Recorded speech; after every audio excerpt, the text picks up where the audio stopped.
والصلاة والسلام على حبیبہ محمد وآلہ وصحبہ اجمعین۔ اعوذ باللہ من الشیطان الرجیم، بسم اللہ الرحمن الرحیم۔ فوجد عبدا من عبادنا آتیناہ رحمتا من عندنا وعلمناہ من لدنا علما۔ اللہم سبحانک لا علم لنا الا ما علمتنا انک انت العلیم الحکیم۔ مولا یا صلی وسلم دائما ابدا علی حبیبک من زانت بہ الاسر۔ سورہ کاف میں 15ویں پارے کے آخری رکوع میں یہ سورہ مبارک ہے، اور ذکر چل رہا ہے حضرت موسیٰ علیہ نبینا علیہ الصلوۃ والسلام اور حضرت خضر علیہ السلام کا۔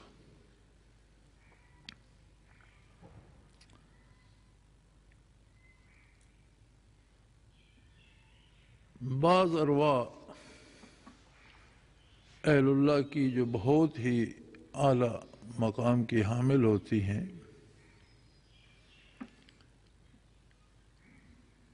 دنیاوی نظام بھی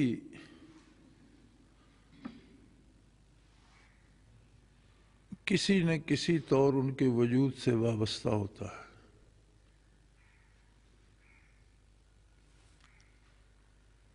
اور یہ ضروری بھی نہیں کہ خود انہیں اس بات کی خبر بھی ہو۔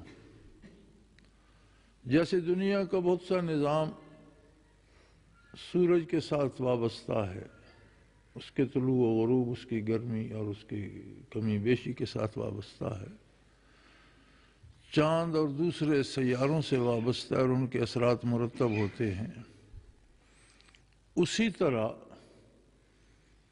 ان کا وجود بھی، اہل اللہ کا وجود بھی مؤثر ہوتا ہے اور بہت سی چیزوں میں تاثیر پیدا کرتا ہے۔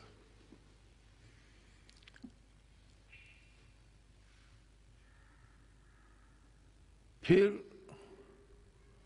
بعض لوگ ایسے ہیں جو دنیا سے گزر جاتے ہیں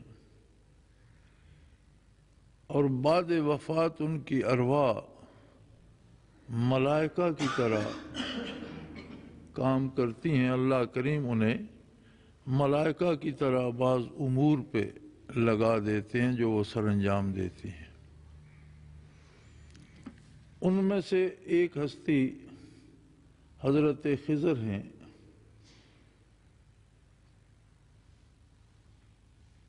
جن کے بارے کوئی یقیناً یہ نہیں کہہ سکتا کہ وہ ولی تھے یا نبی تھے، لیکن زیادہ محققانہ بات جو ہے وہ یہ ہے کہ وہ بنی اسرائیل کے ایک ولی اللہ تھے، اور ان کی جو اللہ کا کرم ان پر تھا اور ان کی جو خصوصیت تھی وہ یہ تھی جو یہاں بیان ہوئی۔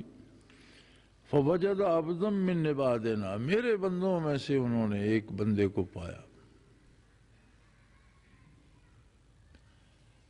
عبد دیگر، عبدہو چیز دیگر، عبد اور شے ہے اور عبدہو اور شے ہے، اللہ کا بندہ ہونا اور بات ہے۔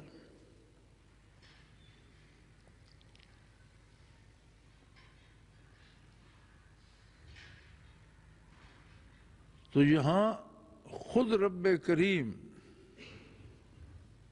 انہیں اپنا بندہ اپنے بندوں میں شامل کر کے کہہ رہے ہیں کہ میرے بندوں میں سے خالق سب کا ایک ہے، خالق کا کوئی ایک، خالق سب کا ایک ہے، خالق کا کوئی ایک، لاکھوں میں تو کوئی نہیں، اربوں میں جا دیکھ۔ کئی ارب بندوں میں سے کوئی ایک بندہ اللہ کا بندہ ہوتا ہے، یوں تو اللہ سب کا خالق ہے۔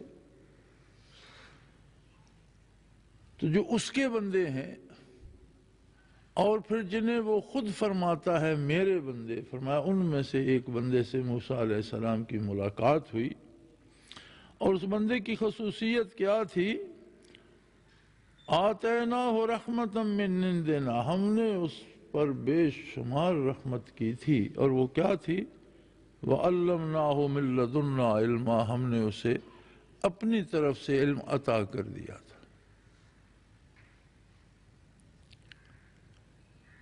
علم ایک ایسی چیز ہے جس میں توارث ہے، جو کسی سے حاصل کیا جاتا ہے، تجربات سے حاصل ہوتا ہے، کسی کے سکھانے سے حاصل ہوتا ہے، کسی کے پڑھانے سے حاصل ہوتا ہے۔ زندگی خود ایک، زمانہ خود ایک بہت بڑا استاد ہے، بہت سی چیزیں خود زمانہ اور وقت سکھا دیتا ہے، بہت سی باتیں دنیا کے حادثات و واقعات سکھا دیتی ہیں، اور بہت سی باتیں ان لوگوں سے سیکھنا پڑتی ہیں جو جانتے ہوتے ہیں۔ فَاسْأَلُوا أَهْلَ الذِّكْرِ إِن كُنتُمْ لَا تَعْلَمُونَ، جو اللہ کو یاد رکھنے والے ہیں ان سے پوچھو اگر تم کچھ نہیں جانتے تو، وہ جانتے ہوتے ہیں۔ عالم جو ہیں علماء سے علم حاصل کیا جاتا ہے، اس کے مختلف ذرائع ہیں، زبان سے بول کر علم منتقل کیا جاتا ہے، کتاب لکھ کر پڑھنے والے کے لیے علم منتقل کیا جاتا ہے،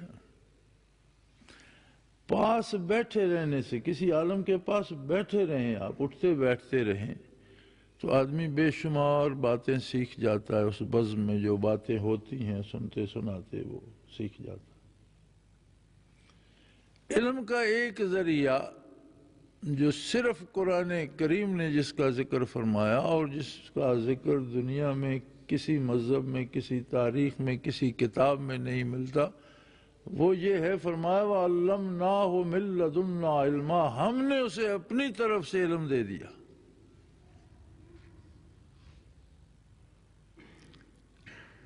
اسے علم لدنی کہتے ہیں، ایسا علم جس میں کوئی کتاب درمیان میں نہیں ہے، جس میں کوئی استاد ضروری نہیں ہے، جس میں کسی سے سیکھنا ضروری نہیں ہے، جس میں کسی تجربے کی ضرورت نہیں ہے، بلکہ براہ راست اللہ کی طرف سے بندے کے دل پہ القا ہو جاتا ہے۔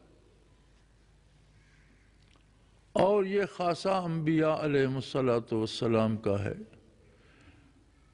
اللہ کے نبی کسی کے شاگرد نہیں ہوتے، کسی مدرسے میں نہیں جاتے، کسی سے سیکھتے نہیں ہیں، بلکہ تمام علوم من جانب اللہ ان کے قلوب میں ڈال دیے جاتے ہیں۔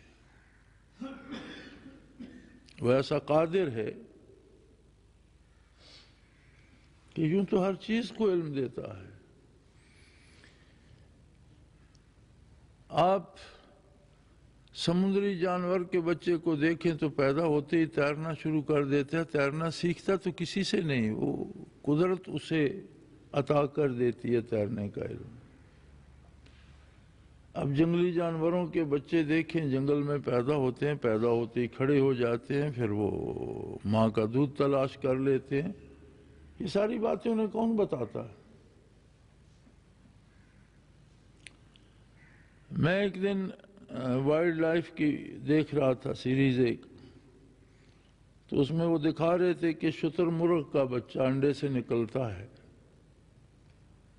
ابھی اس کی عمر 2 منٹ ہے، 2 منٹ ہوئے ہیں اسے انڈے سے نکلے ہوئے، تو دور سے ایک درندہ گزرتا ہے تو وہ چھپ جاتا ہے، اور اس پہ پھر وہ تبصرہ کر رہے تھے کہ فطرت کیا کیا سکھاتی ہے، قدرت کیا کیا سکھاتی ہے کہ اس کی عمر 2 منٹ ہے، لیکن اسے پتہ ہے کہ یہ جانور خطرناک ہے اور یہ خود کو چھپا رہا ہے۔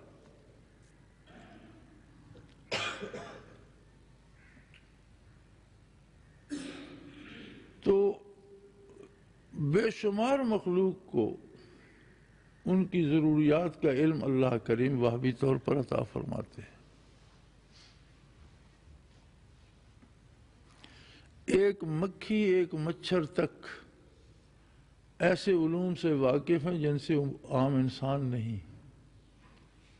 اب شہد کی مکھی کو کس نے سکھایا کہ اس نے کون سے پھول سے رس کس طرح سے لینا ہے، اسے ایک شہد کس طرح بنانا ہے؟ خالی اس کا چھتا بنا ہوا آپ دیکھ لیں تو لاکھوں خانے جو ہیں ان کا سائز ایک ہوتا ہے، ان کے سارے ضلع ایک جیسے ہوتے ہیں، 8 خانے ہیں وہ ان کے، اور لاکھوں جو خانے ہیں ان سب کے ضلع گولائی اور ان کی گہرائی ویسی ہے جیسے کسی نے پیمانے سے ناپ ناپ کر سینٹی میٹر رکھ کر بنائی۔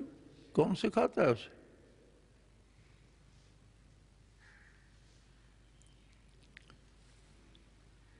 ایک مچھر انسان کو تلاش کرتا ہوا آتا ہے،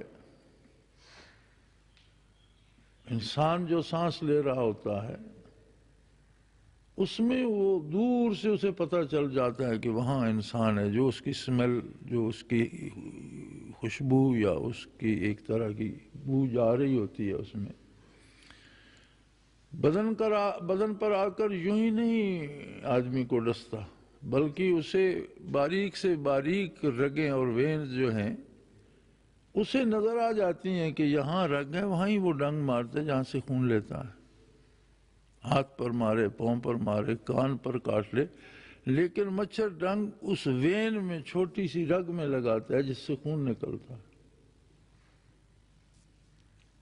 یہ تو بڑا ایک میڈیکل کی بات ہے، اور میں نے ڈاکٹروں کو دیکھا ہسپتال میں کام کرنے والوں کو کہ خون نکالنا پڑے تو 6 دفعہ بازو کو سوئیاں چبھوتے ہیں اور انہیں رگ نہیں ملتی۔ اس مچھر کو کس نے سکھا دیا؟ اس خالق نے، جس نے خون کو اس کی غذا اور ضرورت بنایا، اس نے اسے یہ پتہ دے دیا کہ یہاں رگ ہے۔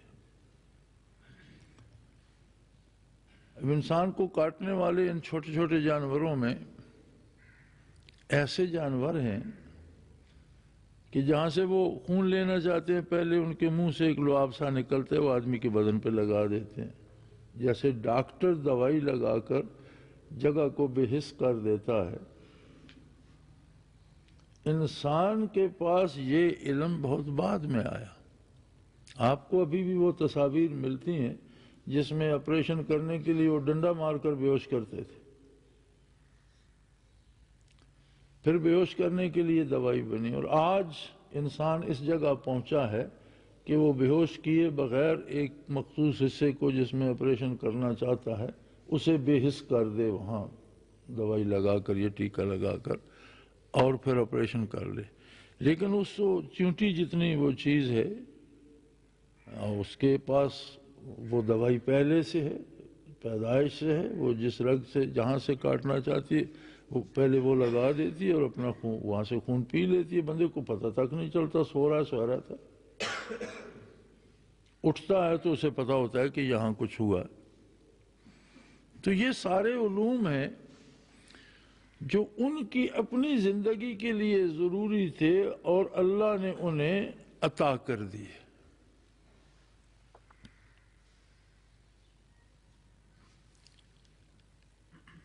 تو پھر جن مقدس ہستیوں کو، جیسے فرشتوں کو جن کاموں پہ لگا دیا، اب ضروری نہیں کہ سارے فرشتے ساری باتیں جانتے ہوں، جس طرح سارے جانور ساری باتیں نہیں جانتے، اپنی ضرورت کی بات جانتے ہیں، اسی طرح انسان اور ملائکہ بھی اپنی ضرورت کا علم رکھتے ہیں، جو ان کے لیے ضروری ہے، زندگی کرنے کے لیے ضروری ہے، وہ انہیں عطا کیا جاتا ہے۔ پھر انسان پڑھ کر، سیکھ کر، سن کر اپنے علم میں اضافہ کرتا ہے اور مختلف شعبوں کا ماہر بن جاتا ہے، جیسے کوئی ڈاکٹر بن جاتا ہے یا کوئی سائنٹسٹ بن جاتا ہے یا کوئی نجومی بن جاتا ہے یا کوئی فقیہ بن جاتا ہے، مفسر بن جاتا ہے، محدث یہ وہ خوبیاں ہیں جو انسان حاصل کرتا ہے، سیکھتا ہے کسی مدرسے سے، کسی استاد سے، کسی جاننے والے سے، سن کر، پڑھ کر، دیکھ کر وہ یہ چیزیں حاصل کرتا ہے۔ انسانوں میں پھر کچھ انسان ایسے ہیں جو اس کی مرضیات میں اس طرح فنا ہو جاتے ہیں کہ جنہیں پھر وہ کہتا ہے یہ بندے خود نہیں ہیں، یہ میرے بندے ہیں، جو میں چاہتا ہوں وہ کرتے ہیں، جو مجھے پسند ہے وہ کرتے ہیں۔ عبدم من عبادنا، ایک بندہ جو میرے بندوں میں سے تھا اور جس پر میری خاص رحمت تھی، اور وہ یہ تھی کہ علمناہ من لدنا علما، میں نے اسے اپنی طرف سے علم عطا کر دیا۔ اسے نہ کتاب کی ضرورت رہی، نہ اسے استاد کی ضرورت رہی، نہ اسے تجربے کی ضرورت رہی، بلکہ اس کے دل کو اللہ کریم نے اپنی طرف سے علوم سے بھر دیا۔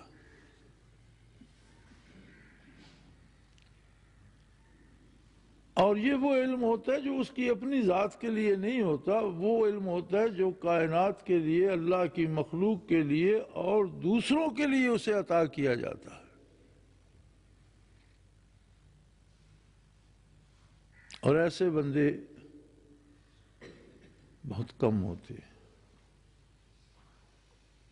بہت کم، کہ جنہیں کتاب کی ضرورت نہ ہو، جنہیں استاد کی ضرورت نہ ہو، کسی سے پڑھنے پڑھانے کی ضرورت نہ ہو، لیکن جب آپ سوال کریں اور جو بات آپ پوچھیں وہ ان کے علم میں ہو، وہ علم ان کے پاس کہاں سے کیسے کہاں سے سیکھا انہوں نے؟ علمناہ من لدنا علما۔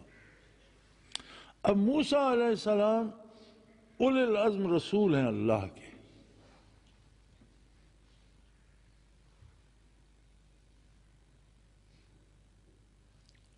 اور حضرت خضر ایک ولی اللہ ہے۔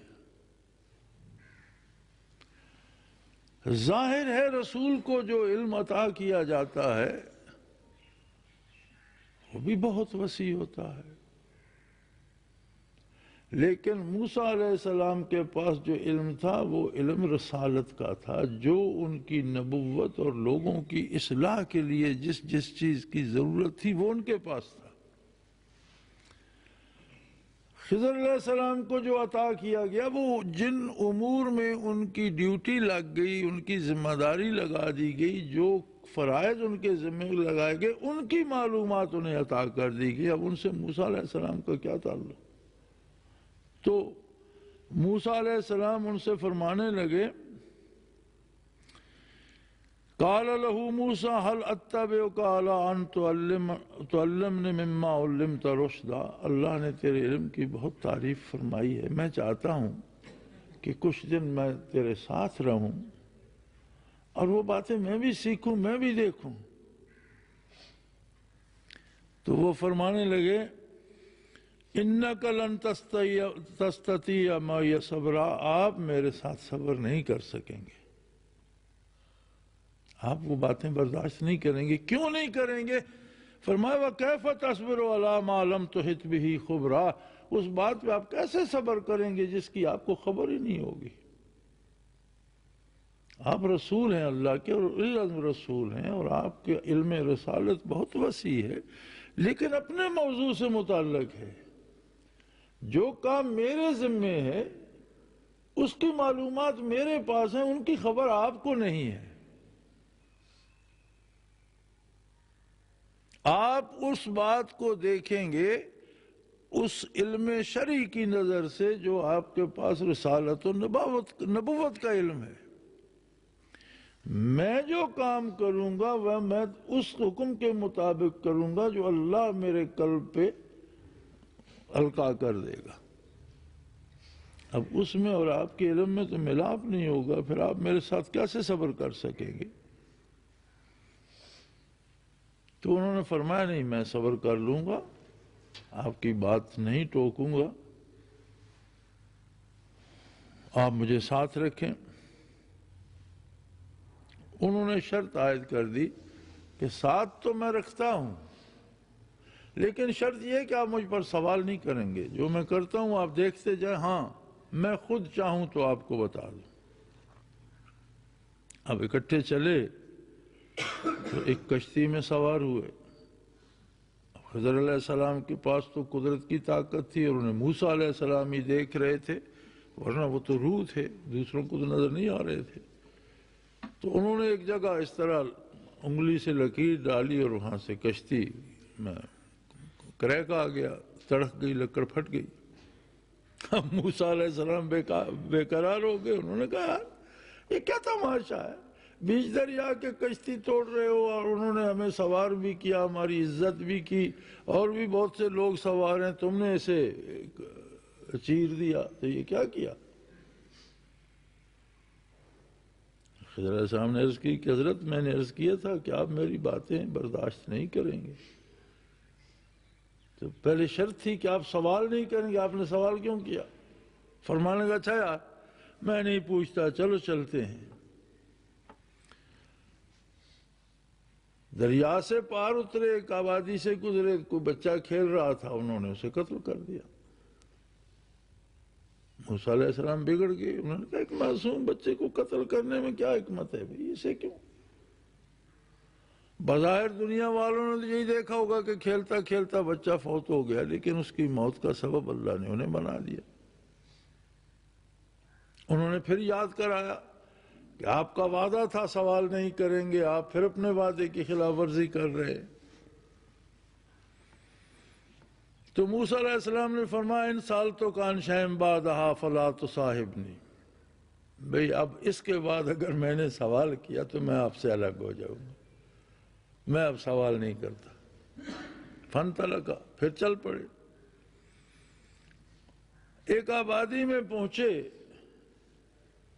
موسیٰ علیہ السلام کو بھوک لگ رہی تھی، کوشش کی، کسی نے کھانا نہ دیا، تو ایک مکان کی دیوار گرنے کے قریب تھی، خضر علیہ السلام نے اس پہ ہاتھ پھیرا، وہ دیوار سلامت ہو گئی۔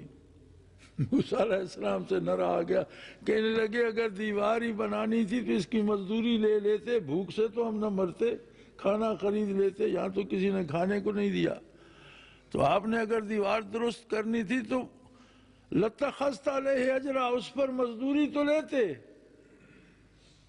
خضر علیہ السلام نے فرمایا کہ بھئی موسیٰ اب میں اور آپ الگ ہوتے ہیں، آپ کے 3 سوال آپ نے کر دیے اور ہر بار کا نہیں پوچھوں گا، اور آخری بار آپ نے خود کہا کہ اگر اب میں نے سوال کیا تو میں آپ سے الگ ہو جاؤں گا، لہٰذا آپ مجھ سے الگ ہو جائیں۔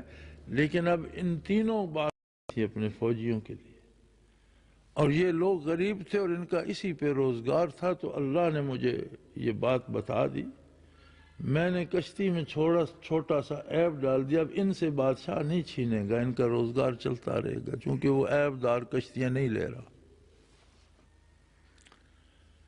وَأَمَّا الْغُلَامُ، جو بچہ موت کی آغوش میں چلا گیا، فَكَانَ أَبَوَاهُ مُؤْمِنَيْنِ، اس کے والدین بہت اچھے ایماندار انسان ہیں، اس کی والدہ بھی، اس کا والد بہت نیک لوگ ہیں، اور یہ بچہ جو تھا اس کے مزاج میں تھا فَخَشِينَا أَن يُرْهِقَهُمَا طُغْيَانًا وَكُفْرًا، کہ یہ تو بڑا باغی بدماش اور کافر ہوگا۔ ان کی نیکی اللہ نے قبول کر کے وہ بچہ واپس لے لیا۔ فَأَرَدْنَا أَن يُبْدِلَهُمَا رَبُّهُمَا خَيْرًا مِّنْهُ زَكَاةً وَأَقْرَبَ رُحْمًا، اب اس کے بدلے انہیں اللہ ایک نیک بچہ دے گا جو بہت پارسا بھی ہوگا اور بہت غریب پرور بھی ہوگا۔ تم نے تو صرف بچے کو مرتے دیکھا، باقی باتوں سے تو تمہیں پتہ نہیں ہے۔ اور اما الجدار، جو میں نے دیوار درست کر دی، فکان لغلامین یتیمین فی المدینہ، اس گاؤں میں 2 یتیم بچے رہتے ہیں، یہ ان کا گھر ہے، ان کی دیوار بنانے والا یا گھر کو سنبھالنے والا ان کا باپ دنیا سے گزر چکا ہے، لیکن اس نے اس دیوار کے نیچے ان کے لیے کوئی پونجی رکھ دی تھی۔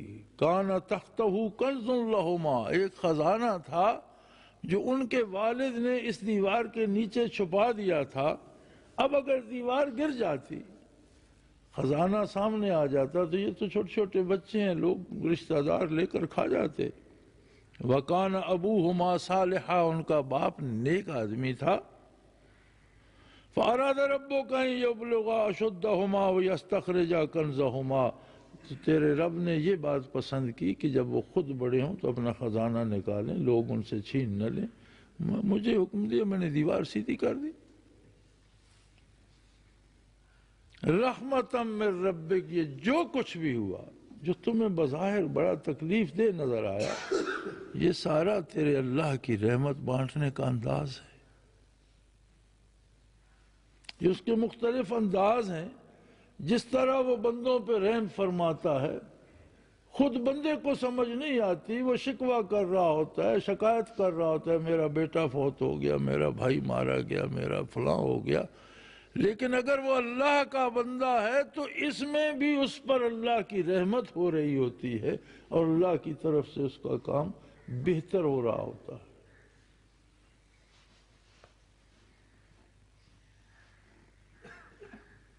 اور پھر نیکی کا اثر کہاں تک جاتا ہے کہ فرمایا کانا ابوہما صالحا، یہ تو ابھی معصوم بچے ہیں، کیا ہوں گے، لیکن ان کا باپ نیک تھا، اس نے ان کے لیے جو محفوظ کیا، اس کی حفاظت اللہ اس کی نیکی کی وجہ سے کر رہا ہے۔ یہ جب بڑے ہوں گے تو انہیں وہ دولت مل جائے گی۔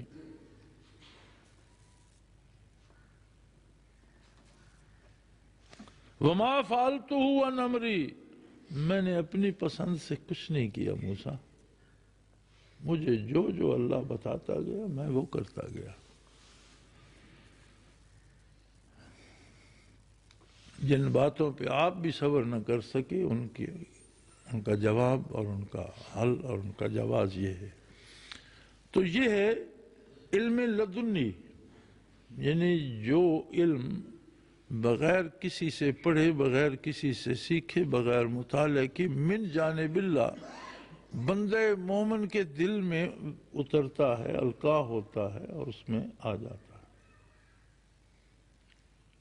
اب یہ اس کی اپنی عطا ہے، جسے چاہے عطا کر دے، لیکن بنیادی شرط یہی ہوتی ہے جو قرآن نے پہلے بتائی، عبدم من عبادنا، بندہ اس کا ہو جائے۔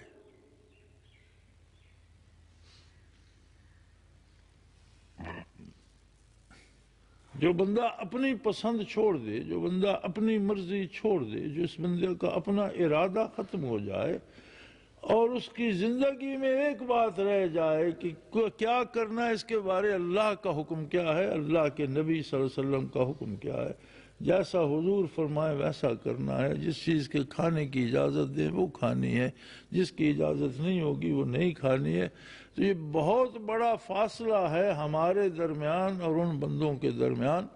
ہمارا معیار یہ ہے کہ لوگ کیا کہیں گے۔ ہم زندگی بھر اس ایک بات میں الجھے رہتے ہیں کہ یہ جو میں کام کر رہا ہوں لوگ کیا کہیں گے، اور وہ لوگ ہوتے ہیں کہ ہر کام کے بارے ان کی سوچ یہ ہوتی ہے کہ اللہ اور اللہ کا رسول اس پہ کیا فرمائے گا۔ انہیں علم لدنی عطا ہوتا ہے، جو کتابوں کا مطالعہ کا، استادوں کا محتاج نہیں ہوتا، بلکہ براہ راست اللہ کی طرف سے بندہ مومن کے قلب میں القاء ہو جاتا ہے، اور پھر ان سے ایسی ایسی باتوں کا جواب آپ سنتے ہیں جو دنیا کے دوسرے بڑے بڑے دانشور نہیں دے سکتے۔ تو اللہ کریم توفیق دے، بندے کے پاس گنتی کے دن ہیں،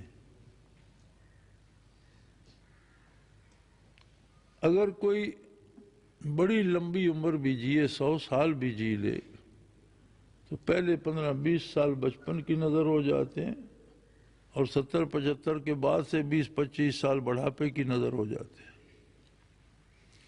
30-35 سال اس 100 سالہ آدمی کے پاس بھی ہوتے ہیں جو وہ کام کرتا ہے مرضی سے۔ ان 30-35 سالوں میں بھی آپ راتوں کو نکالیں تو 30 کے 15 رہ گئے، 15 میں سے بھی اوقات خورد و نوش اور کھانے پینے کے نکالیں تو کام کرنے کا اس کے پاس وقت کتنا رہ گیا۔ اس وقت میں بھی وہ اللہ کی فرما برداری نہیں کرتا تو پھر تف ہے اس بندے پہ۔ جو 100 سال جیتا ہے اس کے پاس اوقات کار تو 10 سال بھی نہیں بنتے۔ تو 100 سال اللہ کی نعمتیں استعمال کرتا ہے اور 10 سال اطاعت نہیں کرتا، تو پھر کیا زندگی ہے اس کی؟ سو میرے بھائی، اس محدود وقت کو اللہ کے لیے وقف کر دو۔ وہ شکلیں نہیں دیکھتا، وہ خاندان نہیں دیکھتا، وہ دولت اور مال نہیں دیکھتا، بندے کا دل دیکھتا ہے کہ وہ کتنا اس کا اطاعت گزار بنا ہے، کتنا اس کی اطاعت پہ آمادہ ہے، کتنا اس کے نبی صلی اللہ علیہ وسلم کے اتباع پہ آمادہ ہے، اور اس پہ انعامات نازل فرماتا رہتا۔ علم لدنی تو اس کی بہت بڑی نعمت ہے، لیکن کشتی والوں کو اگر علم لدنی نہیں دیا تو اس کی رحمت ان کا سہارا تو بنی۔ بظاہر بچہ قتل ہو گیا، لیکن وہ کتنا کریم ہے کہ وہ چاہتا تھا کہ میں انہیں بدل کر اچھا دوں۔ شاید جب وہ بچہ ہوا ہوگا تب وہ اتنے نیک نہیں ہوں گے، ان کی کسی غلطی کا نتیجہ وہ بچہ ہوگا جو بڑا ہو کر انہیں خراب کرتا، خوار کرتا، رسوا کرتا۔ جب وہ طائب ہو گئے ہوں گے تو اللہ نے کہا فرمایا کہ نہیں بھی یہ آپ بدل دو، انہیں نیک اور پارسا اور اچھا دو، اس کے کل پرزی ٹھیک نہیں ہے، اس میں مشینری صحیح نہیں ہے، انہیں صحیح والا دو۔ اس کا مطلب ہے کہ اللہ کی رحمت کس قدر وسیع ہے اور ہم اس سے کتنے ناواقف ہیں۔ ہم نے کبھی یہ سوچا ہی نہیں کہ یہ میرے ساتھ جو ہم یہی شکوہ کرتے رہتے ہیں کہ بس جی میرا تو یہ بھی نقصان ہو گیا، یہ نہیں سوچتے کہ اگر واقعی میرے ساتھ کچھ برا ہوا ہے تو میں نے کچھ برا کیا ہوگا۔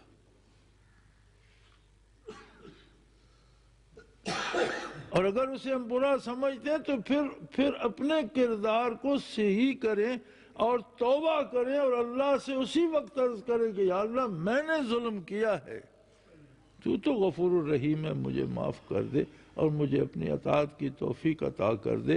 تو جو اطاعت کا رستہ اپنا لیتا ہے وہ کبھی رحمت الہی سے محروم نہیں رہتا۔ وآخر دعوانا ان الحمدللہ رب العالمین۔